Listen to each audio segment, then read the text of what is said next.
Hi, Neil Yahn. This is thetaxjournal.com. This is for purposes of accounting 452, and this is going to be a brief summary on liquidations and the effect on the distributing corporation.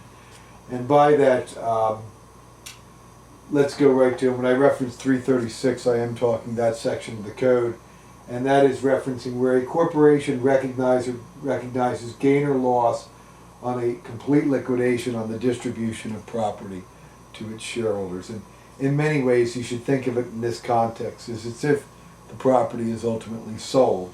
So I often remind my students, think of it as the assets are being sold in a plan of complete liquidation. Now, much like every general rule, there's exceptions. And the exception that I'm looking to illustrate today is the related party loss limitations set forth under section 267 of the code, which really addresses property contributed also within 5 years. And what better way to illustrate that than to jump right into this example. So let's do this. We have G Corp, and G Corp has two equal shareholders, A and B, and A and B are a father and daughter team. Each has 50% of the shares of G Corp, and it's been operating for a few years. But then in 2005, under a 351 capital contribution, land is contributed to the property with a basis of 300, fair market value of 400. So you say, okay, there's 100 of built-in gain associated with that property.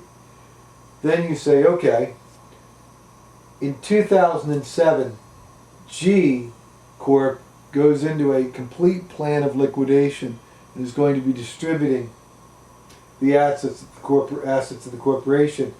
And let's say it has land, fair market value though is now 250. So it's actually gone down in value 150 from the date of the original contribution.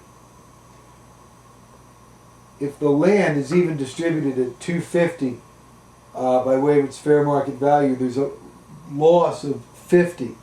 The basis is 300. There's then a loss of 50. If it's distributed to A and B, in this case, the corporation is not going to be able to recognize that loss. And you say, wait, Neil, the general rule is a corporation does recognize gain or loss on a complete liquidation. It's as if the property were sold.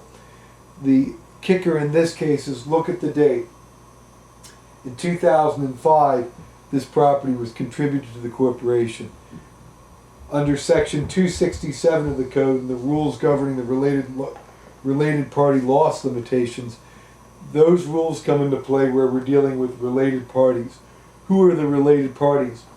Well, if you own more than 50% of the corporation, we're dealing with related parties. And you say, okay, each shareholder here, A, is considered to basically own all of B's share by the dynamics of their relationship, father and son.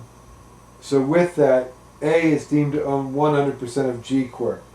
And then you say, okay, the losses are disallowed on the distribution to a related party if one of the following: the distribution is not pro rata, or the property distributed is disqualified property.